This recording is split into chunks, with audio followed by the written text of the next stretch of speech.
तो प्यारे विद्यार्थियों, स्वागत है आपका अपने YouTube channel concept rich classes में, जिसमें आज हम लोग हिंदी में जो हम लोगों ने रस पिछले वीडियोज में पढ़ा उसको एक बार ऐसे रिकॉल कर लेते, फिर हम उसके बाद आते हैं जहां तक हमने पढ़ लिया था। तो हमारे पास टॉपिक कुछ इस तरह से था, रस। तो हमने बताया था रस वह होता है जो बहे, तो यहाँ भाषा में लिखा गया है जो बहे वही रस है। तात्पर्य है कि जहाँ किसी घटना को देखने, सुनने या समझने के बाद मानव मन में कोई भाव बहे, उसी का नाम रस है। रस के दो पक्ष बताए गए थे, कृति और पाठक। कृत का मतलब होता है करना, यानी कि आपने जो करने वाला है, जिसकी वजह से रस निकला, वो कृति है। और जो पाठक है, जो रसग्राही है, जो पढ़ने वाला है, जो रस को ग्रहण करेगा, वो हमारे पास क्या है? पाठक। आगे देखते हैं, लिखा है रस के अंग, उपांग, चरण, सोपान, अवयव। तो इसके कुल 4 अंग बताए गए थे। एक हमने बताया था विभाव, यानी विभाव का अर्थ बताया था विशेष भावना।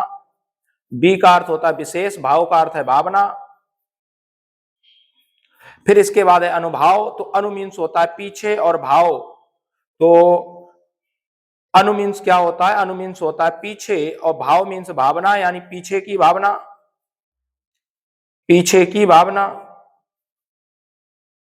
संचारी या व्यभिचारी भाव, यानी जो भाव बहे, जो भाव मन में बहता है, बहने वाला भाव, बहने वाला भाव। इसलिए संचारी भाव की तुलना पानी के बुलबुले से की गई है, ये आगे जानेंगे। और स्थायी भाव, यहां पर ये स्थायी भाव है। ये क्या है आपके पास? स्थायी भाव, यानी वह भाव जो आपके मन में हमेशा के लिए बैठ जाए, उसे कहते हैं स्थायी भाव। अब देखते हैं हम लोग आगे। महत्वपूर्ण नोट है, एक रस सिद्धांत के निर्माता आचार्य भरत मुनि रस के केवल 3 अंग मानते। वे स्थायी भाव को, वे यहां ध्यान देंगे, वे स्थायी भाव को रस का अंग नहीं मानते हैं। उन्होंने स्थायी भाव को रस का लक्ष्य माना है, यानी टारगेट, और उसी से सबका, उसी से अन्य सभी का, यानी रस के अन्य अंगों को उसका साधन बताया है। विभाव के दो, विभाव पे आ जाएंगे, एक एक टॉपिक करके हम लोग पढ़ेंगे। विभाव, तो पहले हमारे पास रस के 4 अंग थे, तो उसमें पहला था विभाव। तो विभाव अगर आप पढ़ें तो विभाव का अर्थ हमने वहां बताया था, पिछले वीडियोज में देखिएगा कि विभाव का अर्थ है विशेष भावना, अर्थात जहां किसी घटना को देखने, सुनने या समझने के बाद मानव मन में कोई विशेष भावना पैदा, उसका नाम विभाव है। विभाव के 2 भेद हैं, एक है आलंबन विभाव और एक है उद्दीपन विभाव। तो आलंबन विभाव में हम लोगों ने बताया था, आलंबन का अर्थ क्या होता है? आलंबन का अर्थ होता है आधार, यानी कि जो रस का आधार है उसे आलंबन विभाव कहते हैं। और आधार कौन होगा? कि भैया अगर कहीं पर रस है तो नायक नायिका का होना, नायक नायिका की उपस्थिति, नायक नायिका का होना, यही आलंबन विभाव है। कि अगर वो हैं तो उन रस निकलने की संभावना होगी। तो आलंबन विभाव क्या होता है? नायक नायिका का होना। फिर आलंबन विभाव, तो आलंबन विभाव के आप पढ़ोगे तो आलंबन विभाव के आपको 2 भेद मिलेंगे, एक होता है विषय, एक होता है आश्रय। विषय का अर्थ आप पिछले वीडियोज को गौर से पढ़िएगा, समझिएगा। विषय का अर्थ बताया था केंद्र, यानी कि जो रस का केंद्र है, जो आलंबन विभाव का केंद्र है। और आश्रय का अर्थ बताया था सहारा, आश्रय का अर्थ बताया था सहारा। इसका अर्थ क्या है कि विषय और आश्रय में क्या होगा कि अगर किसी रस की, यानी जिससे रस निकला है, जो क्रिया है, अगर उसकी शुरुआत नायक करे, जैसे नायक शुरुआत करे, नायक किसी प्रसंग की शुरुआत करे,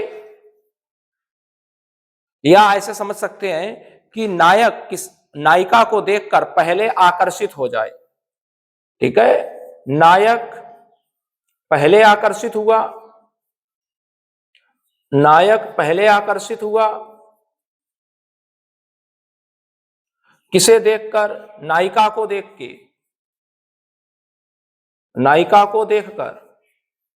तो इसका अर्थ ये हो गया कि भाई नायिका केंद्र है, अगर नायिका ना होती तो नायक उस तरफ पहुंच ही नहीं पाता। तो केंद्र जो होगा, वो केंद्र कौन होगा? नायिका, क्योंकि नायिका को देख के नायक आकर्षित हो गया, और नायक डिपेंड कर रहा है। इसलिए नायक क्या है? नायक हमारा सहारा है। अगर नायक को देखकर नायिका पहले आकर्षित हो जाए तो नायक केंद्र होगा और नायिका सहारा होगी। अब इसके बाद हमारे पास इसी से संबंधित एक उदाहरण दिया गया था कि लता ओट सब सखिन लखाए और श्यामल गौर किशोर सुहाए। यानी कि जो तुलसीदास जी की रचना है कि वहां पर सीता जी जो है वो बाग बगीचे में अपनी सब सहेलियों के साथ हैं और राम जी की सुंदरता को देख करके सभी प्रसन्नचित्त हो रहे हैं, सभी के मन में भाव पैदा हो रहे हैं। तो सीधी सी बात है कि राम जी जो है वो हमारे पास क्या है, केंद्र है। इस पंक्ति में राम जी क्या होंगे, वो केंद्र होंगे, यानी किशोर। ठीक है, यहाँ किशोर का अर्थ क्या है, राम जी है, तो किशोर हमारे पास क्या होगा, ये विषय होंगे, यानी कि सहा केंद्र। और सब सखिन, जितनी सहेलियां हैं वो सब उनको देख के प्रसन्नचित हो रही। तो सहेलियां या सीता जी सहित जो सहेलियां हैं वो पहले आकर्षित हुई, इसलिए वो क्या है, सहारा।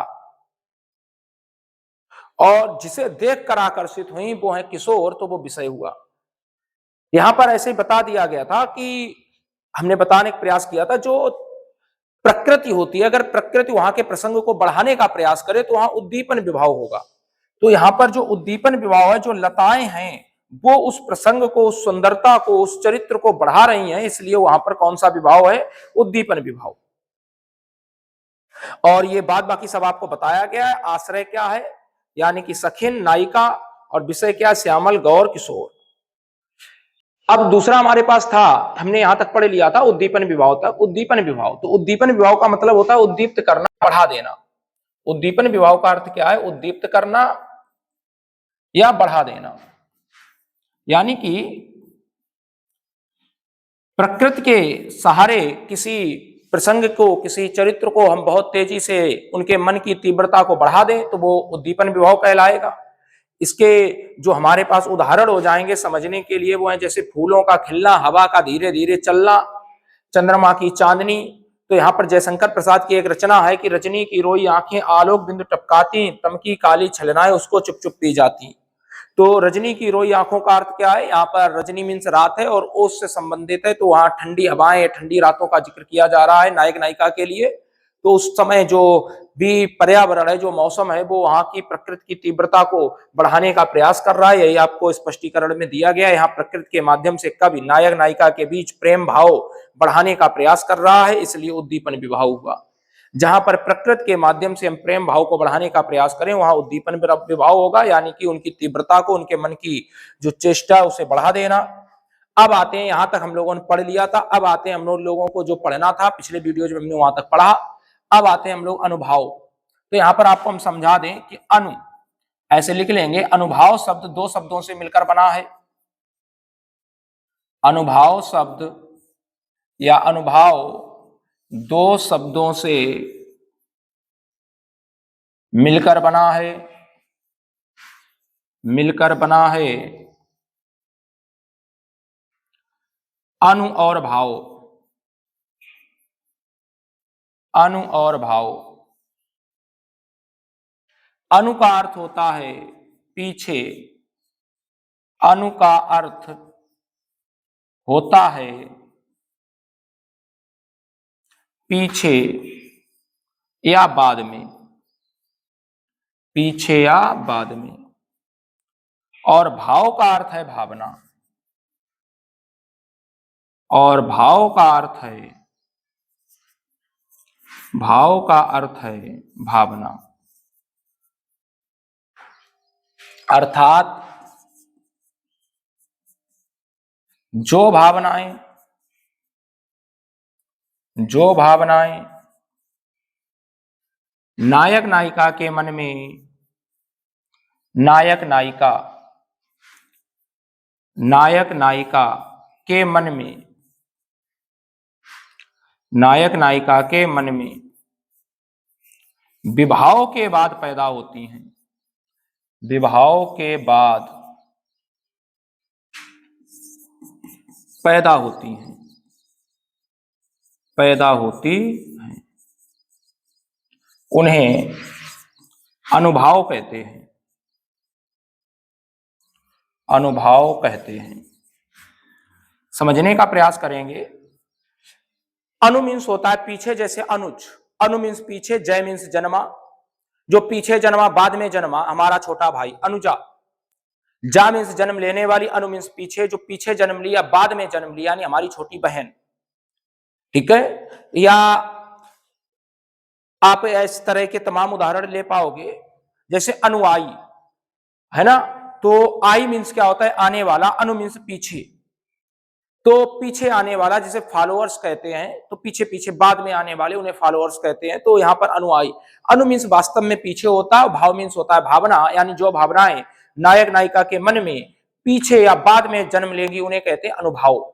यहाँ पर हम ऐसे समझ सकते हैं, जैसे मान लीजिए किसी स्थान पर प्रेमी और प्रेमिका किसी रेस्टोरेंट में जाते हैं, या कोई भी उनके पीछे जो भी प्रेम प्रसंग चला, तो उसमें अगर बाद में जो भावनाएं जन्म लें कि अगर थोड़ी देर और रुकते, या कुछ है ना, जो भी आप मूवी देखने गए या कुछ भी, कि थोड़ी देर और बातें होती, तो वहां पर वास्तव में उस घटना के हो जाने के बाद जब आप घर पे आ गए, कमरे पे आ गए, उस समय उसके बाद आपके मन में जो भावनाएं जन्म ले रही हैं, वो भावनाएं क्या हैं, अनुभाव हैं। अब हम समझेंगे अनुभाव के भेद। तो अनुभाव के कुल 4 भेद हैं। अनुभाव के कितने भेद हैं, 4 भेद हैं। एक तो है आपके पास कायिक अनुभाव। कायिक अनुभाव, कायिक मीन्स काया, कायिक का अर्थ क्या होता है, काया यानी शरीर। कायिक का अर्थ क्या है, काया यानी शरीर। अगर अनुभाव शरीर को देखकर आया है ना, तो वहां पर काया को देखकर आया है, तो कायिक अनुभाव होगा। वाचिक अनुभाव, वाचिक का मतलब होता है वाणी।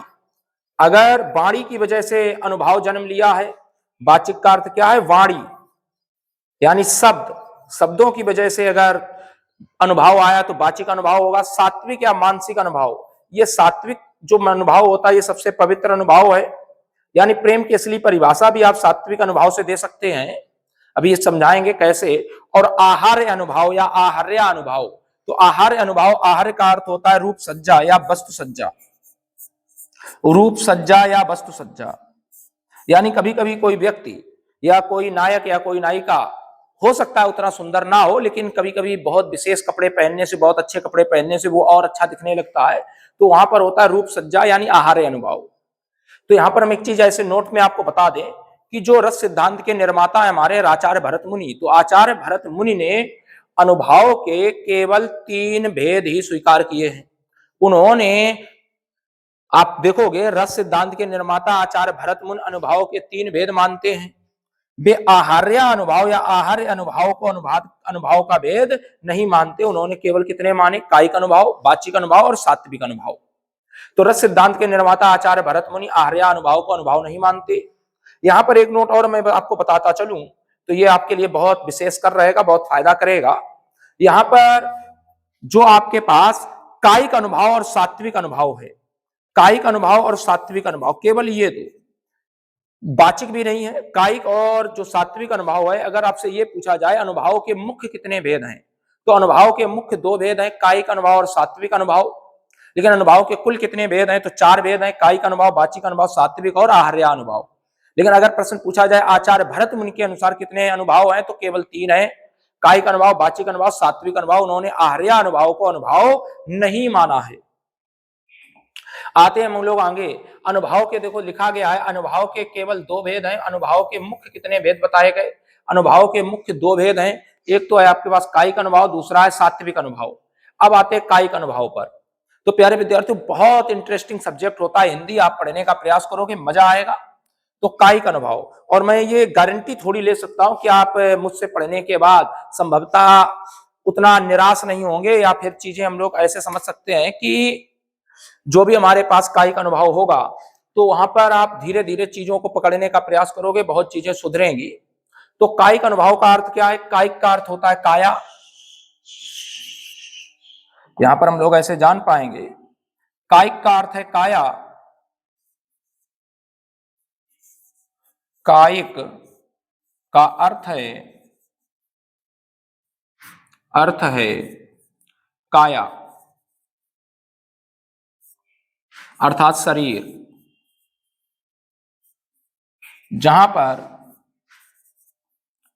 पर नायक नायिका एक दूसरे के करीब आने के लिए, करीब आने के लिए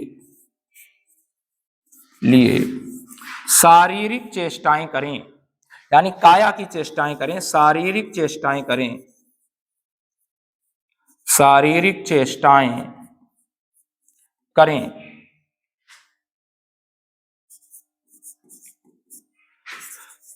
करें, वहां कायिक अनुभव होता है, वहां कायिक अनुभव होता है, कायिक अनुभव होता है। कैसे होता है समझने का प्रयास करेंगे। उदाहरण आपको समझाया गया है कि क्या क्या शारीरिक चेष्टाएं हो सकती हैं। जैसे आपने किसी प्रेमी या प्रेमिका को देखा, या मान लीजिए आपकी प्रेमी या प्रेमिका है, तो नजरों से इशारा करना, आंखें ऊपर नीचे या आंखें पलकें झपकाना, ठीक है। तो वहां पर ऐसे आपको उदाहरण समझाने का प्रयास किया गया है, जैसे पलकों का उठाना गिराना, तिरछी आंख से देखना, आपने किसी को तिरछी आंख से देखा, ठीक है, या मान लीजिए तो वहां पर हाथ हिलाना, टाटा बाय बाय करना, एक आंख दबाना। तो यहां पर एक बढ़िया सी पंक्ति आपको दी गई है, तो उस पंक्ति को जरा समझें। लिखा है, खंजन मंजु तिरछे नयनन, निज पति कह्यूं तिन्हि सिय सैनन। बहुत अच्छी पंक्ति है तुलसीदास जी की। खंजन मंजु तिरछे नयनन, निज पति कह्यूं तिन्हि सिय सैनन। और यहाँ पर ये उस समय का वर्णन है जब राम जी, लक्ष्मण जी और सीता जी वनवास की ओर प्रस्थान कर रहे हैं। तो जब वो किसी गांव से गुजरे तो सीता जी द्वारा पूछा गया कि जो दो आपके साथ चल रहे हैं, इन दोनों में से आपके पति कौन है। और वहां की जो स्त्रियां होंगी उन्होंने मजाकिया अंदाज में पूछा। तो वहां पर सीता जी द्वारा किस तरह से अपने पति का वो दिया जा रहा है। तो देखो होता क्या है कि हमारे हिंदू धर्म में, या कह सकते पुरातन सभ्यता में, जिस समय की ये रामायण की बात की जा रही है, तो उस समय हो नाम नहीं लिया जाता था। तो सीता जी ने राम जी का नाम लेना उचित नहीं समझा, और वहां पर उन्होंने लक्ष्मण जी के तो विषय में बता दिया, ये हमारे देवर हैं, है ना। और उस समय तत्सम रहा होगा तो उन्होंने बताया होगा ये हमारे द्विवर हैं, यानी हमारे पति के छोटे भाई। तो उन्होंने राम जी के लिए क्या संदेश दिया, खंजन मंजु तिरछे नयनन, निज पति कह्यूं तिन्हि सिय सैनन। जब उन्होंने पूछा कि आपके इसमें पति कौन है, तो उन्होंने सीधे नजरों से इशारा कर दिया, ऐसे अजय घुमा के कि ये। तो यहां पर वही बताया गया है, राम लक्ष्मण और सीता जी के बन जाते समय सीता जी द्वारा गांव की स्त्रियों को राम जी का परिचय नयनों से दिया गया, आंखों से दिया गया। इसलिए यहां पर कौन सा अनुभव हुआ, कायिक अनुभव, काया शरीर का प्रयोग किया गया, इसलिए यहाँ कायिक अनुभव होगा। तो उम्मीद करते प्यारे विद्यार्थियों आपको बहुत बातें समझ में आई होंगी। तो कायिक अनुभव हम लोगों ने पढ़ा। अब कायिक के बाद आते हैं हम लोग वाचिक अनुभव पे। तो वाचिक का अर्थ होता है वाणी, वाचिक का अर्थ होता है, वाचिक का अर्थ होता है, अर्थ होता है वाणी, अर्थात जहां नायक नायिका, वाणी जहां पर नायक नायिका, नायक नायिका एक दूसरे के, एक दूसरे के करीब आने के लिए, करीब आने के लिए, आने के लिए वाणी का प्रयोग करें, वाणी का प्रयोग करें, वहां, वहां का वाचिक अनुभव होता है, वहां वाचिक अनुभव होता है, वहां वाचिक अनुभव होता है। तो अगर वाचिक अनुभव, वाचिक का अर्थ है वाणी, अगर नायक नायिका एक दूसरे के करीब आने के लिए, एक दूसरे से मिलने के लिए वाणी का प्रयोग करें, अपने शब्दों का प्रयोग करें, तो उस समय वहां पे कौन सा अनुभव होगा, वाचिक अनुभव होगा। वाचिक अनुभव को हम लोग समझने का प्रयास करें तो इसके उदाहरण में हम लोग किसे ले लेंगे, जैसे सीटी बजाना।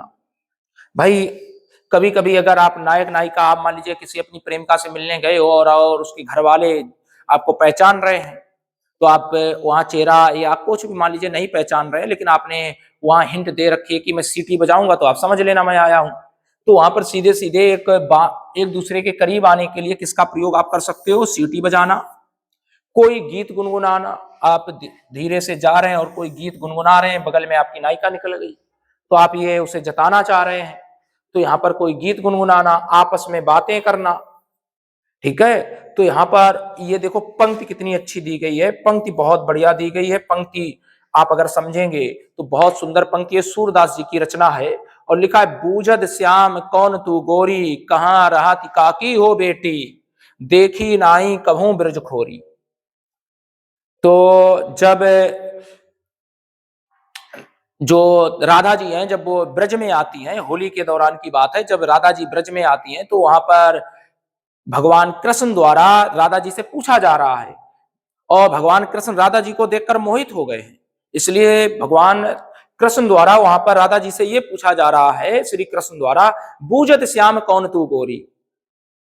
तो श्याम पूछ रहे हैं, हे गोरी तू कौन है, यानी राधा जी से, हे गोरी। गोरी का अर्थ यहां क्या है, गोरी का अर्थ है राधा जी।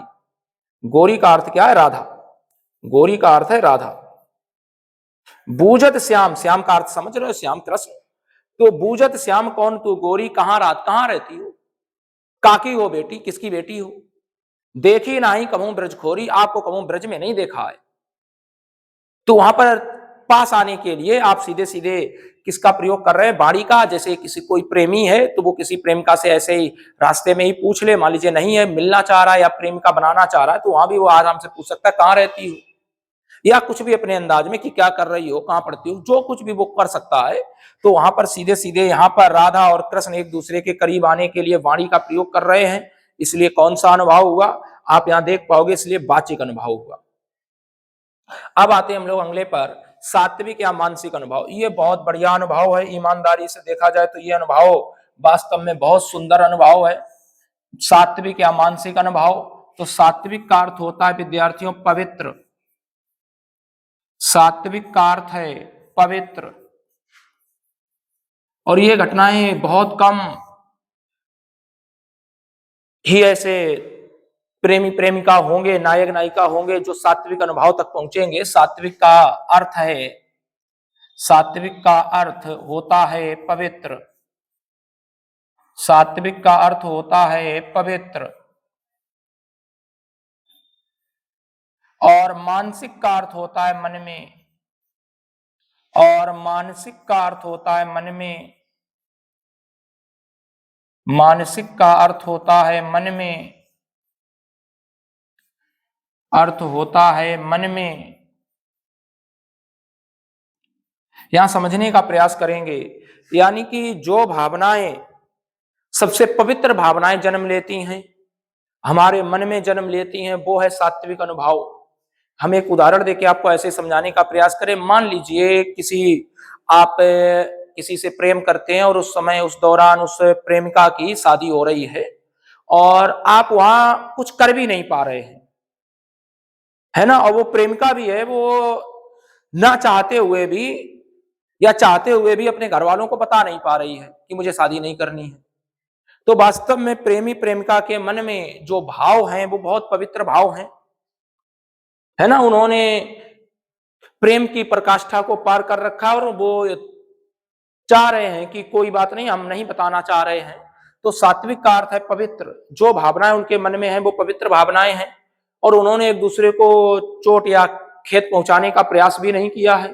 तो जो भावनाएं हैं वो पवित्र भावनाएं हैं। और मानसिक का अर्थ है कि मन में, यानी जो पवित्र भावनाएं किसी नायक या नायिका के मन में उत्पन्न हो और वो मन की बातें मन में दबकर रह जाएं, कुछ बोल ना पाए, वहां पर होता है सात्विक या मानसिक अनुभव। यानी अर्थात जो भावनाएं या जो पवित्र भावनाएं, क्योंकि वो भावनाएं पवित्र जरूर होंगी, जो पवित्र भावनाएं नायक नायिका के मन में, जो पवित्र भावनाएं नायक नायिका के मन में दबी की दबी रह जाएं, दबी की दबी रह जाएं, दबी की दबी रह जाएं, कुछ बोल ना पाए, कुछ बोल ना पाए, वहां सात्विक या मानसिक अनुभव होता है, वहां सात्विक या मानसिक अनुभव होता है, सात्विक या मानसिक अनुभव होता है, अनुभव होता है। समझने का प्रयास करेंगे। और सात्विक अनुभव की संख्या काव्य शास्त्रियों ने 8 मानी है। ये प्रश्न आप इंपॉर्टेंट है, आप याद रखिएगा।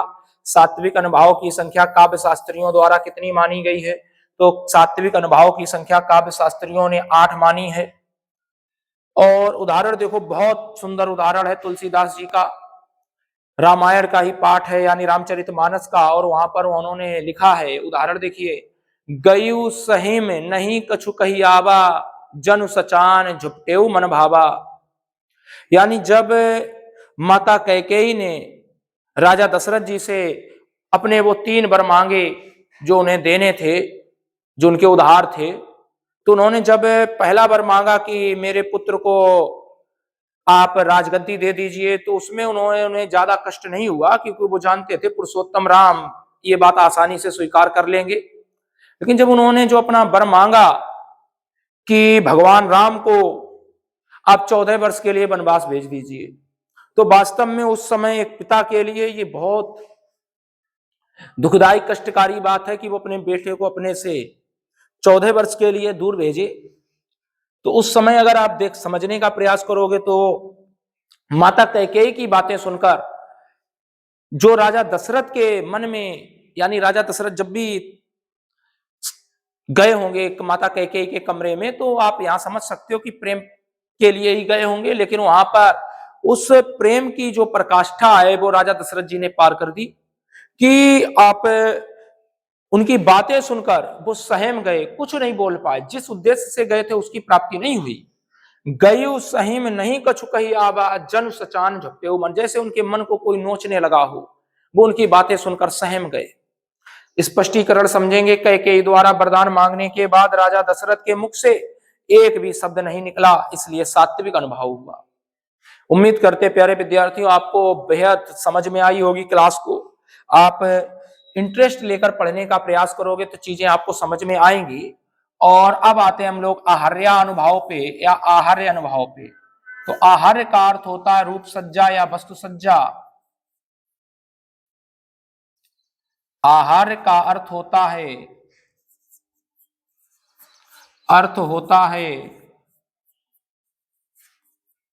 रूप सज्जा या वस्तु सज्जा, रूप सज्जा या वस्तु सज्जा, रूप सज्जा या वस्तु सज्जा। यानी जहां नायक नायिका, जहां नायक नायिका, यहां रूप सज्जा और वस्तु सज्जा का अर्थ क्या है कि कपड़ों को देखकर, उसकी बाहरी सुंदरता को देखकर, जहां नायक नायिका एक दूसरे के कपड़ों या आभूषण, आभूषण भी इसमें चला जाएगा, कपड़ों आभूषण को देखकर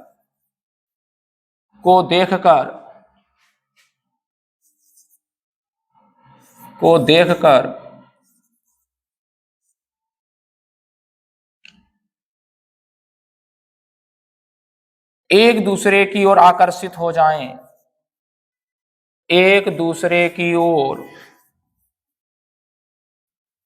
आकर्षित हो जाएं, आकर्षित हो जाएं, वहां आहार्य अनुभव होता है या आहार्य अनुभव होता है, वहां आहार्य अनुभव होता है।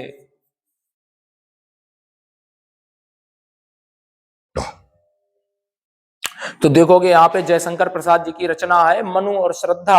आपने अगर आप पढ़ोगे बहुत अच्छा वहां पर साहित्य है, तो वहां पर आप देखोगे उनकी कहानी को दिखाया गया है, उनके प्रेम प्रसंगों को दिखाया गया और लिखा क्या, नील परिधान बीच सुकुमार, खुल रहा मृदुल अधखुला अंग, खिला हो ज्यों बिजली का फूल, मेघवन बीच गुलाबी रंग।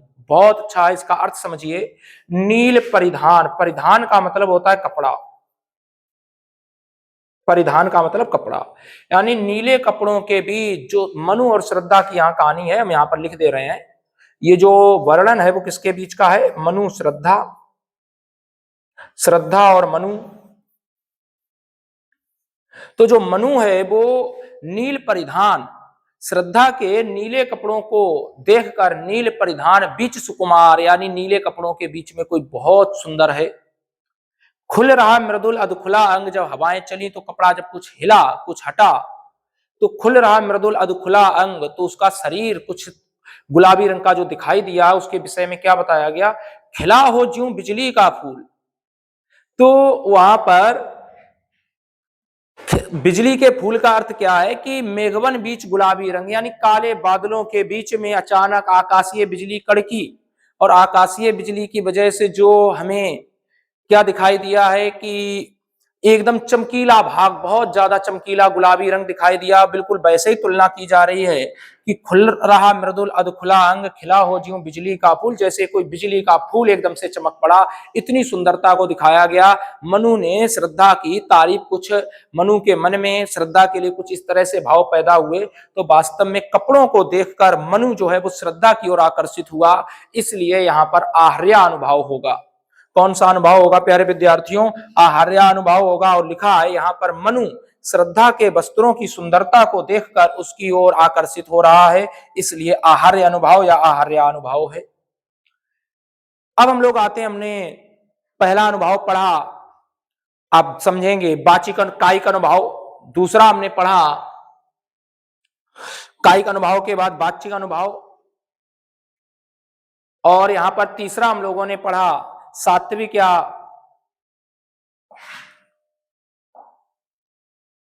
तो यहां पर आप यहां एक चीज का ध्यान देंगे, सबसे पहले अनुभव पढ़ा, अनुभव के हमने एक पढ़ा कायिक अनुभव, वाचिक अनुभव, सात्विक अनुभव, आहार्य अनुभव। अनुभव यहां से खत्म हो गया। हम रस के अंग पढ़ रहे थे। रस के अंग में अगर आप देखोगे तो हम रस के अंग जो पढ़ रहे थे, रस के अंग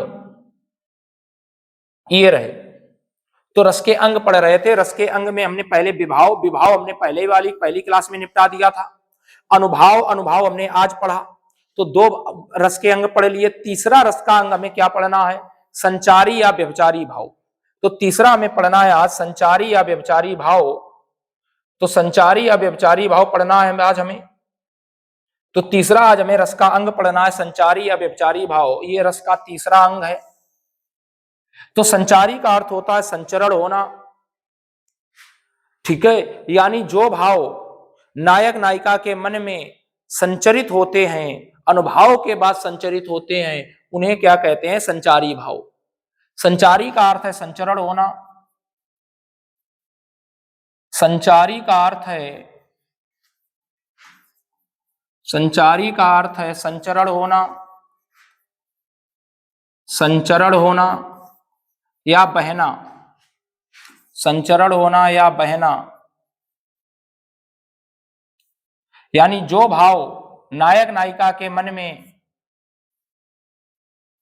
जो भाव नायक नायिका के मन में, नायक नायिका के मन में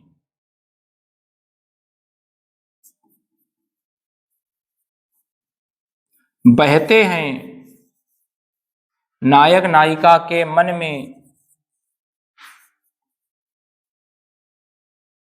बहते हैं, उसे संचारी भाव कहते हैं, उसे संचारी भाव कहते हैं। और प्यारे विद्यार्थियों यहां जान लें, बहुत इंपॉर्टेंट प्रश्न है, आता ही आता है। संचारी किस भाव की तुलना, रस के किस अंग की तुलना पानी के बुलबुले से की गई है। तो रस के किस अंग की तुलना पानी के बुलबुले से की गई है? आप स्क्रीन पर देख पाओगे, लिखा हुआ है कि रस के जो आपके पास संचारी या व्यभिचारी भाव है उसकी तुलना पानी के बुलबुले से की गई है। अब यहां पर एक चीज और जान लें कि रस के जो संचारी भाव है, तो संचारी भाव की तुलना किससे की गई है? पानी के बुलबुले से। संचारी भाव की संख्या कितनी, अगर केवल ये पूछा जाए संचारी भाव की संख्या, तो संचारी भाव यानी जो भाव बहते हैं, जैसे चकपकाहट, छल या और भी जो कुछ भाव आप कह सकते हैं, रूठना या कुछ हलचल, तो वो सब संचारी भाव हैं जो आपके मन में बहे, ठीक है, या किसी के मिलने के लिए आप उत्सुक हो जाए, वो भी एक संचारी भाव होगा। तो वहां पर संचारी भाव की संख्या 33 मानी गई है। दो नोट आपके पास है, दोनों नोट आप पढ़िएगा। अगर इन विद्वानों के विषय में पूछा जाए तो ही आप संचारी भाव की संख्या 33 से 34 बताएंगे, नहीं तो संचारी भाव की संख्या 33 है। आचार्य रामचंद्र शुक्ल ने संचारी भाव की संख्या 34 मानी है। आचार्य रामचंद्र शुक्ल ने संचारी भाव की संख्या कितनी मानी है? 34 मानी है। और उन्होंने 34वां संचारी भाव जो माना है वो चकपकाहट माना है।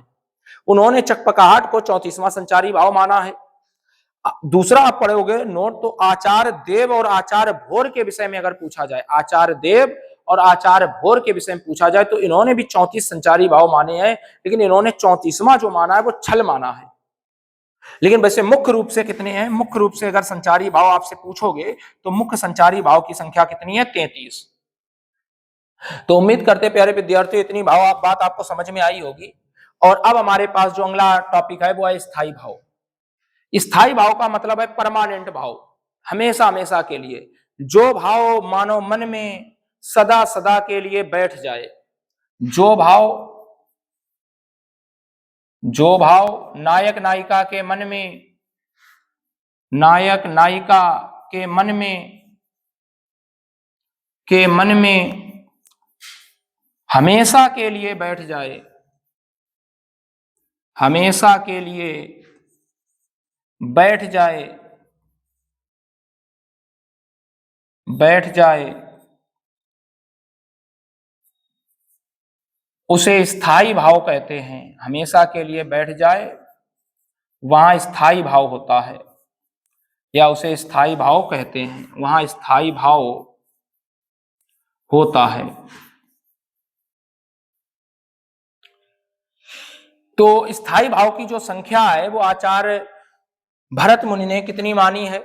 स्थायी भाव की संख्या आचार्य भरत मुनि ने 8 मानी है ना। और कुल स्थायी भाव कितने हैं?